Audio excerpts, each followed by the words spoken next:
దేవుని వాక్యం మనం వినబోతున్నాం. బైబిల్ నుంచి ఒక వాక్యాన్ని చదువుకుంటాం. జకరియా గ్రంథం 8వ అధ్యాయం 18వ వచనం చదువుకుంటాం. దయచేసి అందరు బైబిల్ తీయండి. మరియు సైన్యములకు అధిపతియగు యెహోవా వాక్కు నాకు ప్రత్యక్షమై ఇలాగు సెలవిచ్చెను. సైన్యములకు అధిపతియగు యెహోవా ఆజ్ఞ ఇచ్చినదేమనగా 4వ నెలలోని ఉపవాసము, 4వ నెల ఉపవాసము, 5వ నెలలోని ఉపవాసము, 5వ నెల ఉపవాసము, 7వ నెలలోని ఉపవాసము, 7వ నెలలోని ఉపవాసము, 10వ నెలలోని ఉపవాసము, 10వ నెలలోని ఉపవాసము, యూదా ఇంటి వారికి సంతోషమును ఉత్సాహమును పుట్టించు మనోహరములైన పండుగలగును. Praise the lord. హల్లెలూయా. చెప్పాలి గట్టిగా హల్లెలూయా. బ్యూటిఫుల్ ఫెస్టివల్స్, అందమైనటువంటి సంతోషకరమైనటువంటి పండుగ దినాలని చెప్పేసి దేవుడు చెప్తున్నాడు. ఏ దినములు అంటే ఉపవాస దినములను. చెప్పండి, ఏ దినములు? చెప్పాలి గట్టిగా హల్లెలూయా. పండగ అంటే ఫుడ్ ఉంటుంది, పండగ అంటే మంచి వస్త్రాలు ఉంటాయి, పండగ అంటే మంచి ఫంక్షన్స్ ఉంటాయి కదా. కానీ ఇక్కడ పండగ అంటే ఆత్మీయంగా ఉపవాసం. ఎవరు ఉపవాసం ఉండి ప్రార్థన చేస్తారో వారు పండగ, నిజమైనటువంటి పండగ వాళ్ళ జీవితంలో అనుభవిస్తారు.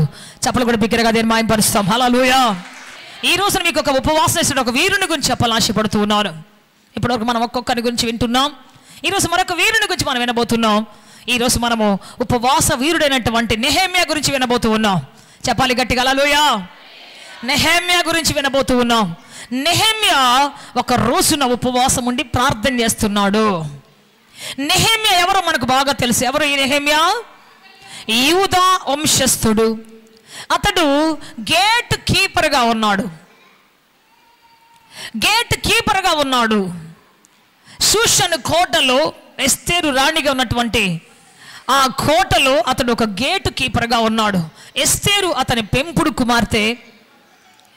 సో ఆ విధంగా మరి ఆ చిన్న ఉద్యోగం చేసుకుంటున్నాడు. అతడు చిన్న ఉద్యోగం చేసి చిన్న జీతం, పరిస్థితులు చాలా చిన్నగా ఉన్నాయి. చాలా జాగ్రత్తగా వినాలి. సో అటువంటి సమయంలో వాళ్ళ మీదకి ఒక భయంకరమైనటువంటి శాసనం రాయబడింది. ఏం శాసనం అది అంటే, యూదులందరూ ఒకే రోజు చనిపోవాలి, యూదులందరినీ నాశనం చేయాలి. కారణం ఏంటి అంటే, ఆ గేటు దగ్గర ఉన్నటువంటి మొర్దెకై హామాను వచ్చినప్పుడు తల వంచక, ప్రార్థన చేయక, తల వంచక ఉన్నాడు. కాబట్టి ఏం చేయాలనుకున్నాడు? ఇప్పుడు ఏం జరుగుతుందంటే, అక్కడ ఆ రాజుకి, ఆ మంత్రికి చాలా కోపం వచ్చి చంపేయాలట్లయినా ఈ జాతిని చంపేయాలని చెప్పేసి అనుకున్నాడు. చదువుదాం. ఎస్తేరు గ్రంథం 4వ అధ్యాయం 1వ వచనం చదువుకుంటాం. జరిగినదంతయు తెలియగానే మొర్దెకై తన బట్టలు చింపుకొని గోనె పట్టలు వేసుకొని బూడిద పోసుకొని పట్టణము మధ్యకు బయలుదేరి వెళ్ళి మహాశోకముతో రోదన చేసి రాజు గుమ్మం ఎదుటికి వచ్చాను. గోనె కట్టుకొని చాలు. ఏం చేస్తున్నాడు? మహారోదనతో. చెప్పండి, ఎలా ప్రార్థన చేస్తున్నాడు ఈయన? మహారోదనతో, కన్నీటితో, దుఃఖముతో ప్రార్థన చేస్తున్నాడు. ఎందుకు అంటే, తన దేశం మీద, తన ప్రజల మీద, తన యవనస్తుల మీదకి, తన చిన్న పిల్లల మీదకి, అందరి మీదకి కూడా భయంకరమైనటువంటి ఖడ్గం వచ్చింది. భయంకరమైన శాసనం బయలుదేరింది. వారంతా నశించిపోవాలని, ఒక్క రోజే చచ్చిపోవాలని. ఊహించండి ఒకసారి, ఒక శాసనం బయలుదేరేందుకు భారతదేశంలో క్రైస్తవులంతా ఒక్కరోజు చచ్చిపోవాలి అందరని. ఎలా ఉంటుంది పరిస్థితి చెప్పండి? అందులో గర్భిణీ స్త్రీలు ఉంటారు, పసిపిల్లలు అప్పుడే పుట్టిన వాళ్ళు ఉంటారు, అప్పుడే కొత్తగా పెళ్ళైన వాళ్ళు ఉంటారు కదా, అప్పుడే పొలం కొనుక్కుని ఉంటారు, అప్పుడే ఇల్లు కట్టుకున్న వాళ్ళు ఉంటారు, అప్పుడే. సో ఇటువంటి మరి కార్యాలు చేసే వాళ్ళు ఉంటారు. వాళ్ళందరూ ఏమనుకుంటారు? అయ్యో అయ్యో అయ్యో అయ్యో ఒక్కరోజు చచ్చిపోవాలని ప్రభుత్వం ఆర్డర్ ఇస్తే ఎంత గందరగోళం అయిపోద్ది. అయితే మొర్దెకై ఈ తాకిది వచ్చిన వెంటనే మొర్దెకై ఏం చేశాడంటే, గోనె పట్ట వేసుకొని బూడిద పోసుకొని పట్టణం మధ్యకు బయలుదేరి వెళ్ళి పట్టణం మధ్యలోకి వెళ్ళి మహాశోకముతో రోదనం చేస్తా ఉన్నాడు, ప్రార్థన చేస్తా ఉన్నాడు. Praise lord. హల్లెలూయా. చెప్పాలి గట్టిగా హల్లెలూయా. ఉపవాసం ఉండి గోనె పట్ట కట్టుకొని ప్రార్థన చేస్తూ ఉన్నాడు. అయితే దేవుని బిడ్డ ఈ ప్రార్థన చేస్తున్నటువంటి సమయంలో ఎస్తేరు అన్నది, ఏంటి నాయన నువ్వు గోనెపట్టు కట్టుకుని వచ్చావు, రాజు దర్బార్ ముందుకు గోనెపట్టు కట్టుకొని రాకూడదు, నీకు తెలియదా అని చెప్పేసి వస్త్రాలు పంపిస్తే అక్కడ ఆయన దేవుని బిడ్డ ఏమన్నాడంటే చూద్దాం ఒకసారి. 4వ అధ్యాయం 14 వచ్చి చదవండి ఒకసారి. ఏమని చెప్తున్నాడంటే ఎస్తేరుతోటి, నీవు ఈ సమయమందు ఏమీ మాటలాడక మౌనముగా ఉన్న ఎడల యూదులకు సహాయము విడుదలయు మరి యొక్క దిక్కు నుండి వచ్చును. నీవు సహాయం చేయకపోయినా యూదులకు ఎక్కడి నుంచి వస్తుందంట? సహాయం వేరొక దిక్కు నుంచి వస్తుంది. చెప్పండి, అందరూ చెప్పండి. యూదులకు సహాయం వస్తుంది, నాకు సహాయం దొరుకుతుంది.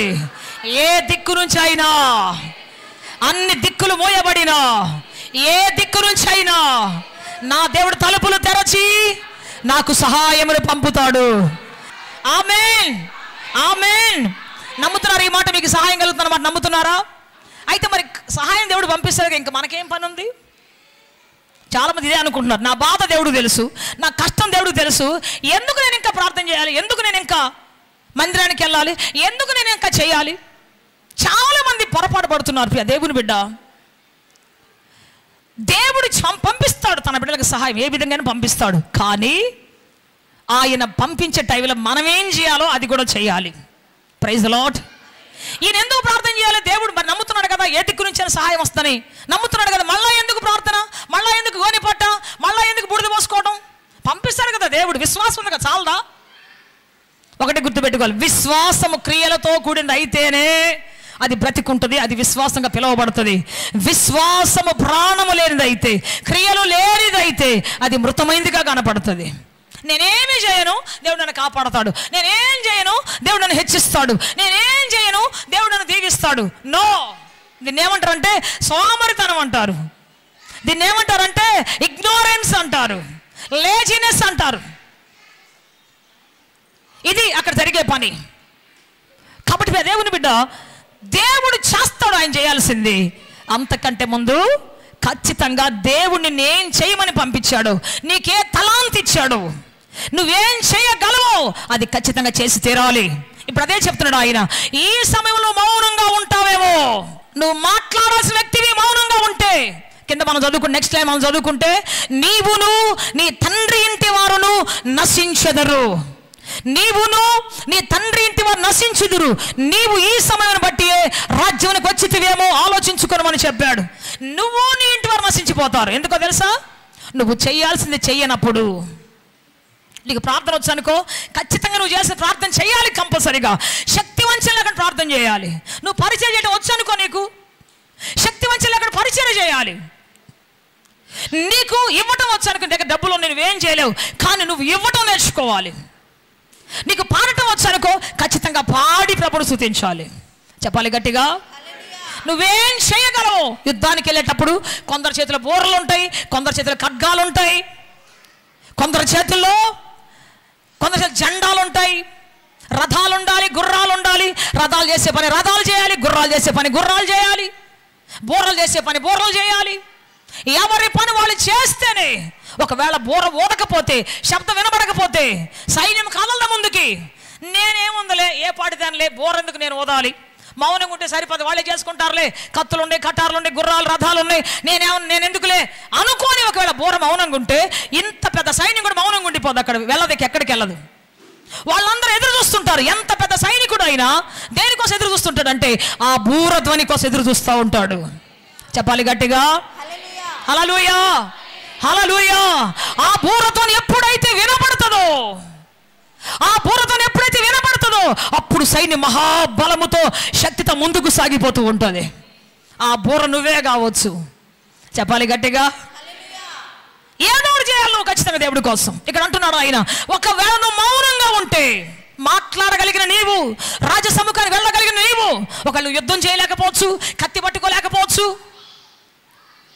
యుద్ధ రంగులకు వెళ్ళి శత్రు తలలు తీసేయలేకపోవచ్చు, కానీ రాజుతో మాట్లాడే శక్తి నీకుంది, రాజు దర్బార్లో ప్రవేశించే శక్తి నీకుంది, రాజు దగ్గర పర్మిషన్ తీసుకునే శక్తి నీ దగ్గర ఉంది. నువ్వు మౌనంగా ఉండక వెళ్ళు. ఒకవేళ నువ్వు మౌనంగా ఉంటావేమో, నాకెందుకులే, రాణిని కదా, నాకేమవుతుంది, మా ఆయన నన్ను బాగా ప్రేమిస్తాడు, అందరికంటే ఉన్నాడు, నాకెందుకు ఇంకా, నన్ను క్షేమంగా చూసుకుంటాడు, మిన్ను విరిగి మీద పడ నాకేం కాదు అనుకుంటావేమో జాగ్రత్త. నీవు నీ తండ్రి ఇంటి వారు నశిస్తారు ఖచ్చితంగా, ఎక్కడున్నా సరే. ఒకటి గుర్తుపెట్టుకు, నువ్వు చేయగలిగింది ఎప్పుడైతే చేస్తావో నీకు క్షేమము, నీకు ఆదరణ, నీకు ఆశీర్వాదం. నువ్వు చేయగలిగింది ఎప్పుడు చేయకుండా మానివేస్తావో, అది చిన్నదైనా పెద్దదైనా, ఆ రోజే డిస్ట్రక్షన్, డిజాస్టర్ మన ఇంటి ముందు నిలబడతాడు ఖచ్చితంగా.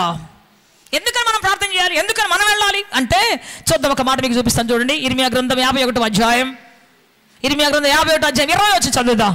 Book of Jeremiah chapter 51 and verse 20.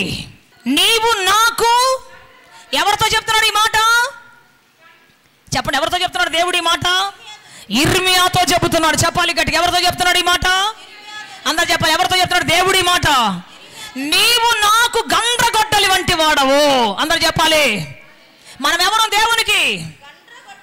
ఇర్మియా ఒక్కడే కాదు, నువ్వు గండ్రగొడ్డలి లాంటి వాడివి, నీవు గండ్రగొడ్డలి లాంటి దానివి. చెప్పాలి గట్టిగా హల్లెలూయా. దేవుడికి ఆయుధాలు లేవా? దేవుడికి ఆయుధాలు లేవా? దేవుడు యుద్ధం చేయడం చేత కాదా? కానీ ఆయన పక్షాన్ని ఎవరు యుద్ధం చేయాలి? ఎవరు మాట్లాడాలి? ఎవరు పాడాలి? ఎవరు స్తుతించాలి? ఎవరు ఆరాధించాలి? చెప్పండి, ఎవరు? నువ్వు, నేనే. చెప్పాలి గట్టిగా హల్లెలూయా. నీకు దరిద్రం ఎందుకు? నీకు నిరుద్యోగం ఎందుకు? నీకు శాపం ఎందుకు? పాడాల్సి నువ్వు ఇంట్లో మునగ తీసుకొని కూర్చొని ఉంటావు, ప్రార్థన చేసి నువ్వు చేతులు మునగ కట్టుకొని ఉంటుంటావు.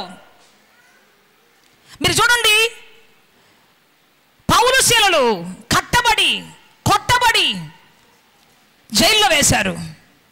అయితే దేవుడు ఆ జైలును కూల్చగలిగే శక్తిమంతుడు, కానీ దేవుడు వచ్చి కూల్చలేదండి దాన్ని. ఎప్పుడు కూల్చాడు చెప్పండి? ఎప్పుడు కూల్చాడు? ఎప్పుడు కూల్చాడు చెప్పండి, అందరూ చెప్పండి. పౌలు శీలలు కష్టకాలంలో కూడా చేతులు కట్టబడినప్పుడు, మైకు లేనప్పుడు, డ్రమ్ములు లేనప్పుడు, ఏమీ లేనప్పుడు వాళ్ళు ఏం చేస్తున్నారంట? ఆరాధన చేయటం మొదలుపెట్టి. చదువుదాం అన్నమాట. అపోస్తుల కార్యములు 16:25 వచ్చి చదువుదాం. చదవండి ఒకసారి. అయితే మధ్యరాత్రులు ఏ టైంలో పాట పాడుతున్నారు వాళ్ళు? చెప్పండి, ఏ టైంలో?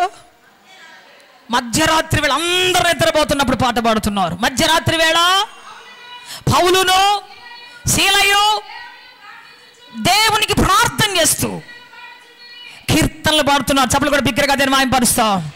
ఏ టైంలో పాడుతున్నారండి? ఏ టైంలో పాడుతున్నారు? మీటింగ్లో పాడుతున్నారా? మైక్ చేతికి ఇచ్చినట్టు పాడుతున్నారా? చెప్పండి, ఎప్పుడు పాడుతున్నారు? చెరసాల్లో దెబ్బలు తిన్నప్పుడు పాడుతున్నారు. మనం ఏమంటాం? ముందు నన్ను బాగు చేయి, నన్ను విడుదల చేయి, అప్పుడు పాడతా నేను పాట. ముందు నాకు స్వస్థత ఇవ్వు, నేను పాడతా అప్పుడు పాట. ముందు నాకు డబ్బు ఇవ్వు, అప్పుడు పాడతా నేను పాట. ముందు నాకు స్వస్థత ఇవ్వు నాయనా, అప్పుడు పాడతా. నాకే లేకపోతే నేనేం పాడతాను?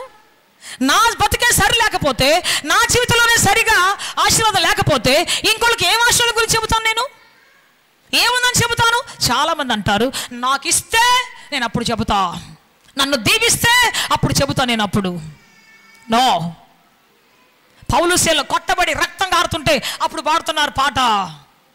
అందరూ అంటారు, మీ దేవుడు గొప్పోడైతే, గొప్ప దేవుడు, శక్తిమంతుడు, బలవంతుడు, విడుదలకు నాయకుడు అని పాడుతున్నారు వాళ్ళు. అందరూ అన్నారు, మీ దేవుడు గొప్పోడైతే మీకెందుకు సంఖ్యలు అనొచ్చేమో, మీ దేవుడు గొప్పోడైతే మీకెందుకు ఈ బాధలని అనొచ్చేమో, మీ దేవుడు గొప్పోడైతే మీకెందుకు ఇటువంటి సేవలు అనొచ్చేమో. ఒకళ్ళు ఇవన్నీ తెలుసుకొని వాళ్ళు, ప్రభువా ముందు మమ్మల్ని విడిపించాయా, ఆ తర్వాత చూద్దామయ్యా, మాకు సంఖ్యలు తెంచాయ్యా, ఆ తర్వాత చూద్దామయ్యా అని ఒకవేళ అనుంటే ఆ రోజు ఆ చెరసాల పునాదులు కదిలించబడేవి కావు. ఆ రోజు ఆ చెరసాల పునాదులు కదిలేవి కావు. ఆ రోజు అద్భుతం జరిగేది కాదు. అందుకని దేవుని బిడ్డ, నువ్వే స్థితిలో ఉన్నావో తర్వాత సంగతి, నువ్వు ఎలా ఉన్నావో తర్వాత సంగతి. ఒక్కటి గుర్తుపెట్టుకో, దేవునికి ఇచ్చిన వరము, పాడే వరము, ప్రార్థించే వరము, నీ పరిస్థితులు, నీ జైలు గోడలు, నీకున్నటువంటి సంఖ్యల్లో, నీకున్నటువంటి అన్ని తెంచివేయగల సామర్థ్యం కావాలని గుర్తుపెట్టుకో. చప్పలు కూడా బిగ్గరగా దీన్ని మాయపరుస్తాం. చెప్పాలి గట్టిగా, చెప్పాలి గట్టిగా, చెప్పాలి గట్టిగా. హల్లెలూయా, హల్లెలూయా. నీకున్న శ్రమలో దేవుడు నేను విడిపించడానికి, కానీ విడుదల చేసేటువంటి వరము నీలోనే పెట్టి ఉన్నాడు దేవుడు. నమ్ముతారా ఈ మాట మీరు? దేవుడు వచ్చాడా పౌలు శీలను విడిపించడానికి? ఎవరు వచ్చారు చెప్పండి? ఆ పాట విస్ఫోటనమై వారు పాడుతున్న పాటే ఒక గంభీర ధ్వని అయి, వారు ఆరాధిస్తున్న ఆరాధనే పునాదులు పెకిలించే శక్తివంతమైంది. అవి పెకిలించబడ్డాయి. చెప్పలు కూడా బిగ్గరగా దేని మాయంపరుస్తా. చెప్పాలి గట్టిగా, చెప్పాలి గట్టిగా, చెప్పాలి గట్టిగా. అందుకే నీ నోరు మోగబోనియొద్దు, నీ ప్రార్థన మోగబోనియొద్దు. నీ పరిస్థితి తీవ్రమైతుంటే తీవ్రమైన ప్రార్థన చేయి. ఇంకా నీ పరిస్థితి తీవ్రమైపోతుందా? కష్టాల మధ్యలో ఆర్థిక సమస్య మధ్య నలిగిపోతుందా? తీవ్రంగా ప్రార్థన చేయి, తీవ్రంగా దేవుని ఆరాధించు.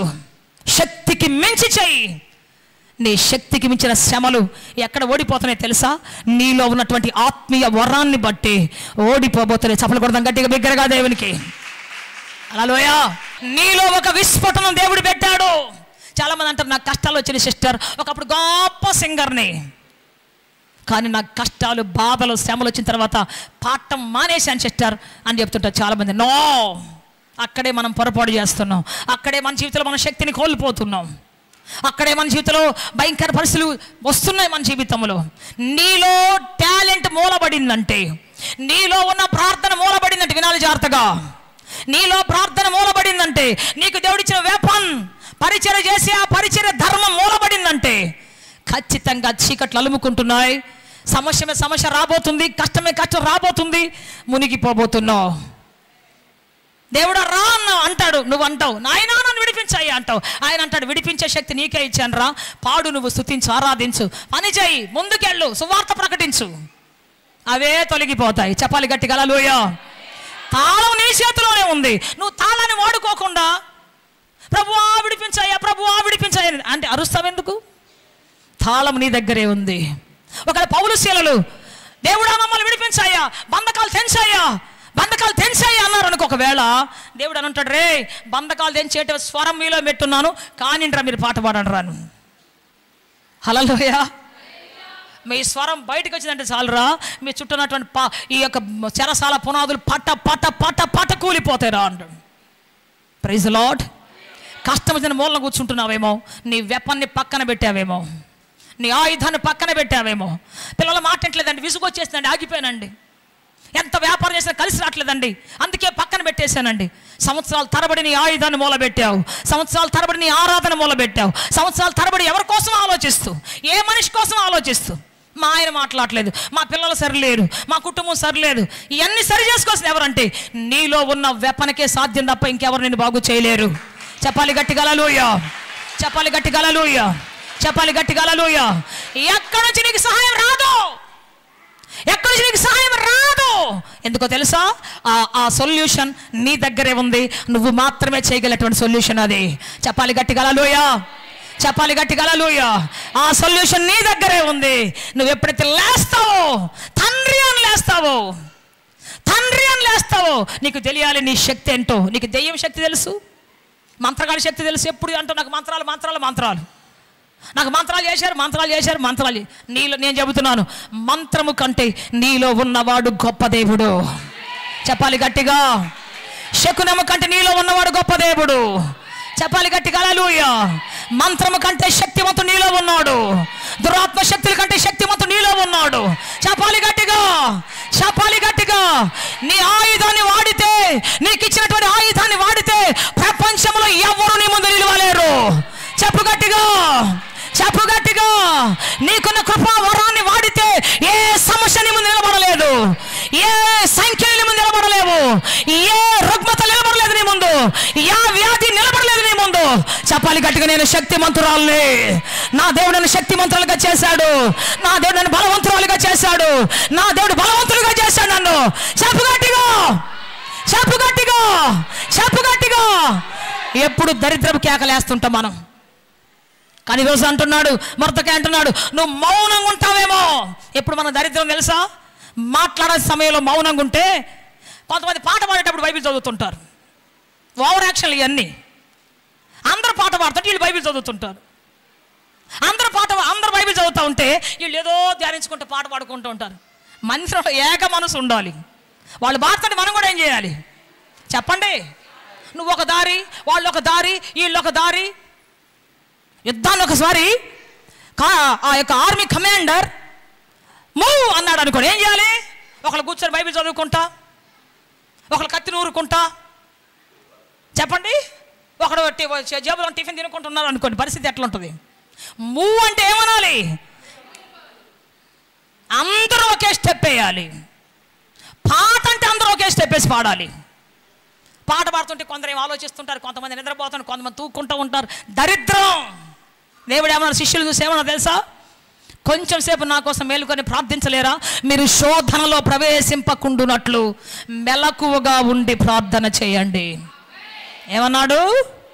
మీరు శోధనలో ప్రవేశింపకుండునట్లు మెలకువగా చెప్పాలి. ప్రార్థన చేసేటప్పుడు మెలకు ఉండాలి నీకు. ఆమేన్. ఎక్కడ దరిద్రం మన జీవితంలో? ప్రార్థనలు తూగావనుకో, ప్రార్థన టైంలో నిర్లక్ష్యం కూర్చున్నాం అనుకో, అదే మన జీవితంలో దరిద్రం. ప్రార్థన టైంలో ఏకీభవించామనుకో, ప్రభువా స్తోత్రం నాయన, స్తుతి నాయన, నిద్ర నుంచి వస్తుంది నీకు. ఇక్కడ గంభీరంగా స్తోత్రం స్తుతి అంటాడు, నువ్వు వచ్చి కూర్చోండి, ఎత్తిన కూర్చోండి సైతాను ఖచ్చితంగా. అందుకేం చేయాలి? నోరు తెచ్చి ప్రైజ్ ద లార్డ్, నీకు నోరు తెచ్చి నీ శక్తి కొద్ది ప్రార్థన చేయి. Praise the Lord. నీ ప్రార్థన నీ సంఖ్యలను బ్రద్దలు చేయబోతున్నది. చెప్పాలి గట్టిగా, చపలు కొట్టి గట్టిగా, శక్తి కొట్టి చపలు గట్టిగా, కొట్టి చపలు గట్టిగా. హల్లెలూయా. ఎంత పెద్ద సంఖ్యలైనా, ఎంత పెద్ద చెరసాలైనా, ఎంత పెద్ద తాళం వేసినా, ఈ రోజు నీ ఆరాధన, నువ్వు చేసే స్తుతి నేనేం చేయబోతుందంటే విడుదల ఇవ్వబోతున్నది నీకు. చెప్పాలి గట్టిగా హల్లెలూయా, హల్లెలూయా. అందుకని నువ్వు మాట్లాడటానికి నీకు ఒక అవకాశం ఉంది. మాట్లాడేటువంటి అధికారివి నువ్వు. దేవుడు అన్న ఈ రోజున పరిచర్య చేసే వరం ఉంది నీ దగ్గర, దాచిపెట్టుకున్నావేమో జాగ్రత్త. పాడే వరం ఉంది, కానీ పాటలు అన్నయ్యకు వస్తున్నాయేమో జాగ్రత్త. పాడకుండా మౌనం వహించావేమో, మైకొత్తేనే పాట, లేకపోతే పాట లేదు, ఏమీ లేదు. నీ స్వరాన్ని సాధన చేసి పదును చేయాలి రోజు కూర్చొని. You have to sharpen your sword. నీ యొక్క ఇప్పుడు దేవుడు ఏమన్నా ఇర్మియా దగ్గర ఏమంటున్నాడు? నాకు నువ్వు గండ్రగొడ్డలు లాంటి వాడివి.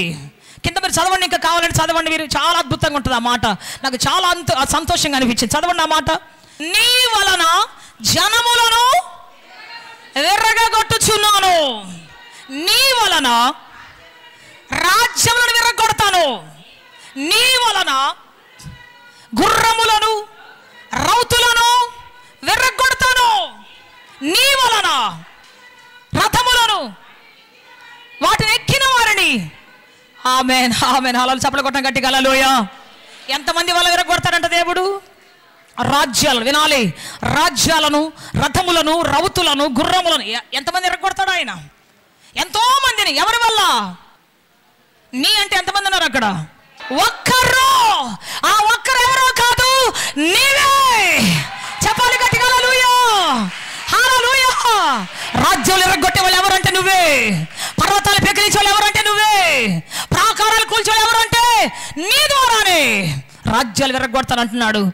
నీ ద్వారా అంటే నీలో దేవుడు ఎంత శక్తిని పెట్టాడంటే, పర్వతాలు కూల్చి, రాజ్యాలు కూల్చి, రథములు రౌతులను పడగొట్టే శక్తి దేవుడు నీలో పెట్టి ఉన్నాడు. ఆమేన్, ఆమేన్, ఆమేన్. నువ్వు అనుకుంటావు నాకేముంది, చదువే లేదు. నీలాగే ఇర్మియా కూడా అన్నాడు. ఏమన్నాడు తెలుసా? నేనే పాటి వాడిని దేవా, బాలుణ్ణి దేవా, నేను బాలున్నయ్యా, నేను ఏం చేయగలనయ్యా అంటే దేవుడు అన్నాడు, బాలుణ్ణి అనవద్దు. చెప్పాలి గట్టిగా హల్లెలూయా. నువ్వు బాలుడివే కావచ్చు, నీకు నేను ఇచ్చినటువంటి అధికారం, నీకు నేను ఇచ్చిన కృపా వరం, నీకు నేను ఇచ్చిన సామర్థ్యం ఎటువంటిదంటే పెళ్ళగించుటకును, నాటుటకును, విర్రగొట్టుటకును, కట్టుటకును నేను నీకు అధికారం ఇచ్చి ఉన్నాను. నీ ద్వారా రాజ్యములు కట్టబడబోతూ ఉన్నాయి. దేవుడు నీలో వచ్చిన శక్తిని గుర్తుపట్టు. నీకున్న సమస్య గుర్తుపడతావు నువ్వు. ఇంత డబ్బులు కావాలి, ఇంత కావాలి, ఇంత కావాలి, ఇంత ఉండాలి, నాకు మంచి ఇల్లు ఉండాలి, ఇవి కావాలనుకుంటున్నావు, మంచిదే. కానీ అసలు నీలో ఉన్న శక్తి ఏంటో, నీలో ఉన్న కృపావరం ఏంటో, నీలో దేవుడిచ్చేటువంటి ఆ భాగ్యం ఏంటో తెలుసా నీకు? తెలుసా నీకు? సో ఈరోజు తెలుసుకోవాలి. చెప్పాలి గట్టిగా హల్లెలూయా. అందుకే ఈరోజు మనకెందుకు దరిద్రం వస్తుంది, ఎందుకు డబ్బు లేదు మన దగ్గర, ఎందుకు ఆశీర్వాదం లేదు మన దగ్గర, ఎందుకు ఈ శాపాలు మన జీవితంలో అంటే దేవుడిచ్చిన వెపన్ని పక్కన పెట్టావు, దేవుడిచ్చినటువంటి ఆ కృపా వరాన్ని పక్కన పెట్టావు, ప్రార్థనకు బూజు పట్టిపోయింది, తుప్పు పట్టిపోయింది. ఒకప్పుడు ఎంతో ప్రార్థనా పరురాలివి, ఒకప్పుడు ఎంతో ఆరాధికురాలివి, నీ స్వరం మధురం.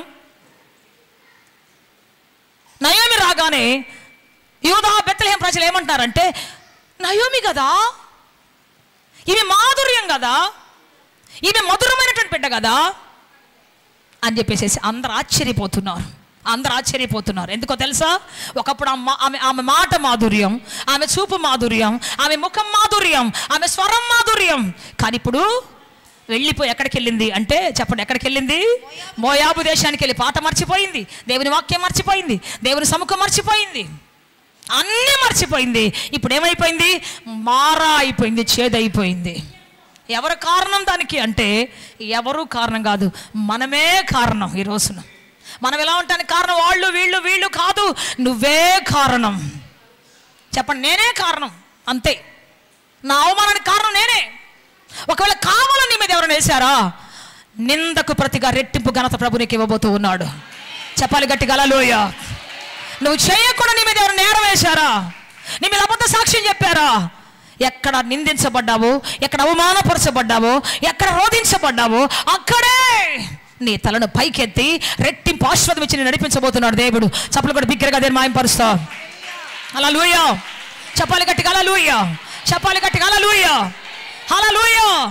ఇప్పుడు చూడండి, ఎందుకు ఈయన ప్రార్థన చేస్తున్నాడు? మొర్దెకై అంటున్నాడు కదా, యూదులకు ఏ దిక్కు నుంచి అయినా సహాయం వస్తా అంటున్నాడు కదా. చేతులు కట్టి కూర్చోవచ్చు కదా, ప్రభువా నీ పిల్లలు నువ్వు కాపాడుకోయా, నీ రాజ్యాన్ని నువ్వు కాపాడుకోయా, నీ ప్రజలు నువ్వు కాపాడుకోయా అని చేతులు కట్టుకొని కూర్చోవచ్చు కదా. కానీ ఏం చేస్తున్నాడు ఈయన? బూడిద పోసుకొని గోనె పట్ట కట్టుకొని ప్రార్థన చేస్తున్నాడు. అదొక్కటే చేయగలడు ఆయన. ఆయనలో ఉన్నది ప్రార్థనాత్మ, ప్రార్థనా శక్తి అతనిలో ఉంది కాబట్టి తాను చేయగలిగింది చేస్తున్నాడు. దేవుణ్ణి చేయమని బతిలాడుకుంటూ ఉన్నాడు. చెప్పాలి గట్టిగా హల్లెలూయా. చెప్పాలి గట్టిగా హల్లెలూయా. ఈరోజు నువ్వేం చేయగలవో చెయ్యి. నీకున్న సమస్య మధ్యలో ప్రార్థన ఒకటే చేయగలవా? చెయ్యి. శక్తి వంచన లేకుండా చెయ్యి. ఆరాధన ఒకటి చేయగలవా? చెయ్యి. నీకున్నది ఏదో ఇవ్వగలవా? అదే నువ్వు చేయగలవు, ఇవ్వు. నువ్వేం చేయగలవో, నీ దగ్గర ఏముందో దాన్ని ఇచ్చి చూడు దేవుడి దగ్గర. అదే వెపనై, అదే గొప్ప ఆయుధమై నీ పక్షాన పోరాటానికి దేవుడి దగ్గరికి వెళ్ళబోతూ ఉన్నది. అక్కడ తిరిగి ఇక్కడ తిరిగి అక్కడ కూర్చొని వాళ్ళు ఏదో చేస్తారు, వీళ్ళు ఏదో చేస్తారు, వాళ్ళు ఏదో ఇస్తారు, వీళ్ళు ఏదో. నేను చెప్తాను, ఎవ్వరు దేవుడు తలుపు తెరవకపోతే, దేవుడు నీకు ఇవ్వకపోతే ఎవ్వరు నీకు ఇవ్వరు. ఇచ్చిన నువ్వు అక్కడ ఉండలేవు, ఆశీర్వదించబడలేవు. చెప్పాలి గట్టిగా. ఎస్, దేవుడు తలుపు తెరవాలి. నీ హృదయం ముక్కలైపోయి దేవుడి దగ్గర కూర్చోవాలి. నువ్వు సరిగ్గా ఉండాలి. నీ ద్వారా రాజ్యములు విరగొడతాడు దేవుడు. నువ్వు సరిగ్గా దేవుని చేతిలో ఉంటే, నువ్వు సరిగ్గా దేవుని వెపనగా ఉంటే, దేవుని కోసం ఏం చేయగలదు చేయటం నేర్చుకుంటే, నీ ద్వారా రాజ్యములను, నీ ద్వారా రౌతులను, నీ ద్వారా గుర్రములను, ప్రాకారములను దేవుడు పడగొట్టాలని ఆశిస్తూ ఉన్నాడు. చప్పలు కూడా దేవుని బిగ్గరగా మహింపరుస్తావు. మొర్దెకై ఉపవాసం ప్రార్థన చేస్తున్నాడు. ఈరోజు ఉపవాసం ప్రార్థన చేస్తున్నావు. ఉపవాసం ప్రార్థన చేస్తున్నావు. ఎందుకు చెప్పండి? ఎందుకు అంటే నీ ఒక ఆయుధంగా మారాలి. నీలో ఉన్న శక్తి అంటే నువ్వు తెలుసుకోవాలి. ఆమేన్. బైబిల్ చెప్తా ఉన్నది ఏంటి అంటే, దేవుని వాక్యము రెండంచుల ఖడ్గము. చెప్పండి, ఎన్ని అంచులు ఉన్నాయి? 2 అంచులు ఉన్నాయి. ఒక అంచు దేవుడు, జాగ్రత్త వినాలి. రెండో అంచు ఎవరో తెలుసా? నువ్వే. ఆమేన్. ఒక పక్షికి 2 రెక్కలు ఉంటాయి. 2 రెక్కలు సరిగ్గా ఉంటేనే ఎగురుతుంది. ఒక రెక్క ఎవరో తెలుసా? దేవుడు. ఒకవైపు దేవుడు పని చేస్తూ ఉంటాడు. రెండో రెక్క ఎవరో తెలుసా? చెప్పండి గట్టిగా. హల్లెలూయా. చప్పలు కొట్టి చేతులు పైకి చప్పలు కొట్టి గట్టిగా చెప్పు. దేవుడు నాకు ఇచ్చిన కృపావరము సాతాను మించినదే, శత్రువును మించినదే, రాజ్యములను మించినదే, నా మీద పగబట్టి వస్తున్న రాజును మించినదే. హల్లెలూయా. ఒక 10,000 ఉద్యోగం వస్తే మనకు దేవుడు గుర్తున్నాడు. ఇంకా ఉద్యోగం ఒక 3 సంవత్సరాలు 4 సంవత్సరాల నుంచి ఒకే ఉద్యోగం చేస్తుంది. పొద్దున మాది బట్టల షాపుకి రాత్రి దాకా నిలబడుతూనే ఉంటుంది. కాళ్ళు వాసిపోయి ఉంటాయి. చర్చికి రామ్మంటే చర్చి కుదరదు సిస్టర్. నేను చెబుతున్నా, దేవుడు ప్రతి ఒక్కరికి ఆదివారం ఉద్యోగం, సెలవు ఉండే ఉద్యోగం ఇచ్చును గాక. హల్లెలూయా. చెప్పు, నాకు ఆదివారం సెలవు లేదు, వద్దు ప్రభు అని చెప్పు. దేవునికి అంతకంటే 2 అంతల ఆశీర్వాదం కలిగిన ఉద్యోగాన్ని దేవుడు సిద్ధపరిచేస్తాడు. దేవుడు ఖచ్చితంగా. ఆమేన్. నేను ఆరాధించుకున్న ఆటంకంగా నాకు ఏది ఉండకూడదు ప్రభా. అది ఎంత పెద్ద బిజినెస్ అయినా సరే. డొనాల్డ్ ట్రంప్, అమెరికా దేశం అధ్యక్షుడు, తనకున్న బిజినెస్ అని పక్కన పెడతాడు. తనకున్న సంస్థను పక్కన పెడతాడు. ఈరోజు నేను బాస్ దగ్గరికి వెళ్తున్నాను అంటాడు. ఎవరిని బాస్ అంటే యేసుక్రీస్తు, Jesus Christ is my boss. ఆయన దగ్గరికి వెళ్తున్నాను నేను. ఎందుకో మొన్న పాస్టర్ గారు చెప్పాడు, నువ్వు ఎంత ఐశ్వర్యవంతుడు అయినా, ఎంత గొప్పవాడివైనా, ఎన్ని వేల ఎడ్లున్నా, ఎన్ని వేల గాడిదలున్నా, యోబుకు దరిద్రం పట్టడానికి ఎంతకాలం పట్టింది? ఒక్కరోజు దరిద్రం వచ్చేసింది. ఒక్కరోజు శిఖరమే కూర్చుని ఆయన చిలపెంకుల మధ్యలో కూర్చున్నాడు. ఒక్క రోజులో ఆస్తులు మొత్తం వెళ్ళిపోయాయి, ఒంటరిగా కూర్చోవలసి వచ్చింది. ఎందుకో మన ఆస్తి మన ఆశీర్వాదం కాదు, మన పర్మనెంట్ కాదు. మన ఉద్యోగం మన పర్మనెంట్ కాదు, మన వ్యాపారం మన పర్మనెంట్ కాదు. దేవుడు ఒక్కడే మన పర్మనెంట్. చెప్పు గట్టిగా హల్లెలూయా. దేవుడు ఒక్కడే. చెప్పాలి, బిజినెస్ నాది కాదు ప్రభువా, నీది. నువ్వు ఓనర్వి, నేను పనివాడిని ప్రభువా. నా ఇంట్లో ఓనర్ మీరు ప్రభువా, నేను నీ చేతి కింద పనివాడిని ప్రభువా. నా ఇంటిని కట్టు ప్రభు అని చెప్పి చూడు, నీ ఇంటిని బ్యూటిఫుల్గా కట్టి ముగిస్తాడు ఆయన. నీ ప్రతి అవసరం తీరుస్తాడు ఆయన, నీ ప్రతి సమస్యను తీరుస్తాడు ఆయన, నీ ప్రతి దుఃఖాన్ని తీరుస్తాడు ఆయన. ఆమేన్, ఆమేన్. ప్రార్థన ఆపడం సాతాను శతవిధాల ప్రయత్నం చేస్తుంది. ప్రార్థన ఆపడం శతవిధాల ప్రయత్నం చేస్తుంది. మందిరాన్ని రాకుండా ఆపడానికి శతవిధాల ప్రయత్నం చేస్తుంది. నీ నోరు తెరవబడకుండా ఆపడానికి చాలా శతవిధాల ప్రయత్నం చేస్తుంది. వాళ్ళేదో అన్నారు, వీళ్ళేదో అన్నారు, వాళ్ళెటో చూశారు, వీళ్ళెట్టో అన్నారు. ఎన్ని భయంకరమైన సాతాను యొక్క క్రియలు నిన్ను ఆపడానికి, నీలో ఉన్న వేపన్ని ఆపడానికి, నీలో ఉన్నటువంటి వేపన్ని ఆపడానికి ఇవే. అందుకే చెప్పాలి, ఈ రోజున ఎవరేమన్నా ఏమనుకున్నా నేను మాత్రం యేసునే స్తుతిస్తాను, యేసయ్యనే ఆరాధిస్తాను, యేసయ్యనే మహిమపరుస్తాను. చెప్పాలి గట్టిగా హల్లెలూయా. సో కాబట్టి ఈరోజు దేవా, ఈరోజు నేను నా జీవితంలో లక్ష్యము కలిగి తండ్రి, నాలో ఉన్న వెపనేంట గుర్తుపట్టి ప్రభువా నిన్ను ఆరాధించాలి, స్తుతించాలి, నేను నీ నామాన్ని మహిమపరచాలి తండ్రి అని చెబుదాం. ఈ రోజున మొర్దెకైకి తెలుసు ఏ దిక్కు నుంచి అయినా సహాయం వస్తుందని, కానీ తనేం చేస్తున్నాడు? చేయగలిగిన ప్రార్థనను గంభీర ధ్వనితోటి రాజమందిరం ముందు కూర్చొని గంభీరంగా చేస్తా ఉన్నాడు ప్రార్థన. ఆయన అదొక్కటే చేశాడు అంతే. ఆకాశపు తలుపులు తెరవబడ్డాయి, ఇజ్రాయేలుకు సమాధానం దిగి వచ్చింది. ఆ బూడిద పూసుకొని ప్రార్థన చేసినటువంటి మొర్దెకై ఒక రోజున రాజ వస్త్రాలు ధరించి, సన్నపునార వస్త్రాలు ధరించి రాజ దర్బారులో శత్రువు యొక్క స్థానంలో కూర్చొని, హామాను యొక్క స్థానంలో కూర్చొని ప్రధానమంత్రిగా రాజ సముఖంలో కూర్చున్నాడు. చప్పట్లు కూడా బిగ్గరగా నేను మాయపరుస్తా. ఏబీసీలు కూడా రాని ఒక వ్యక్తి రాజ్యాంగాన్ని రాపించాడు. ఆనాడు ఇశ్రాయేలుకు కావాల్సిన రాజ్యాంగాన్ని రాపించాడు. ఏబీసీలు కూడా రాని వ్యక్తి అంత పెద్ద దేశాన్ని ఏలటానికి ప్రధానమంత్రిగా హెచ్చించబడ్డాడు. హెచ్చింపు నువ్వు పడే కష్టాన్ని బట్టి రాదు, హెచ్చింపు నువ్వు పడే శ్రమను బట్టి, ప్రయాసను బట్టి రాదు. హెచ్చింపు దేవుని వలననే కలుగుతుంది. చదువుదామా? రోమాపత్రిక 9వ అధ్యాయం 15వ వచనం చదువుదాం. తరతగా చదవాలి. ఎవనిని కరుణింతును వానిని కరుణిస్తాను, ఎవని ఎడల జాలి చూపుదును వాని ఎడల జాలి చూపుతాను. కాగా పొందగోరు వాని వలనైనను ప్రయాసపడు వాని వలనైనను కాదు గాని కరుణించే దేవుని వలననే అవుతుంది. చెప్పలు కూడా గట్టిగా. నేను ఒక పెద్ద బిజినెస్ మ్యాన్ అవ్వాలంటే అయ్యే పని లేదు. నేను అడ్డదిడ్డంగా పోతాను, నాకు ఇష్టం వచ్చిన మార్గంలో వెళ్తాను, నాకు ఇష్టం వచ్చిన మోసాలు చేసుకుంటూ వెళ్తాను. ఎప్పటికీ కాలేవు నువ్వు. దేవుని మార్గంలో వెళ్తాను అంటావా? నీ కొరకు దాచబడినటువంటి నిధులు, నీ కంటికి కనపడినటువంటి నిధులు, చెవికి వినబడినటువంటి నిధులను ఆయన నీ కోసం తలుపులు తెరుస్తాడు. హల్లెలూయా. నమ్మకస్తునికి మెండైన దీవెనలు కలుగుతాయి, యథార్థవంతునికి ఏ మేలు చేయక మానడు దేవుడు. చెప్పాలి గట్టిగా హల్లెలూయా. యథార్థవంతుడికి, నమ్మకస్తునికి మెండైన దీవెనలు ఇచ్చి ఆయన దాటిపోనటువంటి దీవెనలు ఇచ్చి నడిపిస్తాడు ఆయన. చెప్పలు కూడా బిగ్గరగా దీన్ని మాయంపరుస్తా. హల్లెలూయా. ఎస్, నీ కుటుంబంలో సమస్యలు, వేదనలు, దుఃఖాలు పోవాలంటే 100% నీ బూరధ్వని ఆరంభం అవ్వాలి, నీ సంగీత ధ్వని ఆరంభం అవ్వాలి, నీ ఉపవాస కేకలు ఆరంభం అవ్వాలి. ఎప్పుడు ఉపవాసం ఉంటావో పరలోక పంటను, పరలోక జవాబును ప్రభు నీకు పంపించబోతూ ఉన్నాడు. చెప్దాం గట్టిగా హల్లెలూయా. దేవుడు చెప్పే మాట ఇది. ఇజ్రాయెల్కి ఏ దిక్కు నుంచైనా సమాధానం వస్తుంది, కానీ ఆ వచ్చే లోపల నువ్వేం చేయగలవు? ఖచ్చితంగా చేసి తీరాలి, తీర్మానం చేసుకోవాలి, అద్భుతంగా నువ్వు తీర్మానాలు నిలబడాలి. అప్పుడు నువ్వు ఖచ్చితంగా అద్భుతాన్ని చూస్తావు, ఆశ్చర్యకాన్ని చూస్తావు. చెప్పాలి గట్టిగా హల్లెలూయా. చెప్పాలి గట్టిగా హల్లెలూయా. అందరం ఒకసారి లేచి నిలబడదాం. Thank you Jesus. హల్లెలూయా. అందరూ ఒకసారి లేచి నిలబడదాం. తండ్రి మిమ్మల్ని ఆరాధిస్తున్నాం, స్తుతిస్తున్నాం. అందరు 2 చేతులు పైకెత్తి ప్రభువా మీకు మహిమ చెల్లిస్తున్నాము తండ్రి, అద్భుతం జరిగించే దేవుడు నీవని మిమ్మల్ని ఆరాధిస్తున్నాం, స్తుతిస్తున్నాం. అందరం చెబుదాం ఏక మనసుతో. ఒక మంచి తీర్మానం తీసుకుందాం ఈ రోజున. ఆ ప్రజలతో నీ సమస్య చెప్పుకొని, ఈ ప్రజలతో నీ సమస్య చెప్పుకొని ఒకవేళ ఉన్న స్థితిలో ఉండిపోతున్నావేమో, సంవత్సరాల తరబడి దుఃఖములో కష్టములో మిగిలిపోయావేమో, కళ్ళు మూసుకి రాత్రి దేవుడు నిన్ను సంధిస్తున్నాడు. శ్రమ వచ్చినప్పుడు మొర్దెకై ఏం చేశాడు, కష్టం వచ్చినప్పుడు మొర్దెకై ఏం చేశాడు? దేవుని సముఖానికి వచ్చాడు, రాజ సముఖానికి వచ్చాడు. ప్రార్థన చేయటం మొదలు పెట్టండి, గంభీరత్వంతో ప్రార్థన చేద్దాం. ఈరోజు నీకు అదే అవకాశం వచ్చింది, ఆయన సందులో కనిపెట్టే అవకాశం వచ్చింది. మోగబోయిన నీ బూరను ఈ రోజే మోగించు, మోగబోయిన నీ స్వరపేటికను ఈ రోజే మ్రోగించు, సవరించు. ఈ రోజే ప్రయత్నం చేయి, తీర్మానం చేసుకో. నా ప్రార్థన ఆగిపోయిందయ్యా, నా ఇంట్లో తినటం తాగటం నిద్రపోవడం నా జీవితం అలా అయిపోయింది తండ్రి. అందుకే నా జీవితంలో శాపం, అందుకే కొరత కొదువు, అందుకే లేదు నా జీవితంలో, అందుకే లేవి నన్ను వెంటాడుతున్నాయా.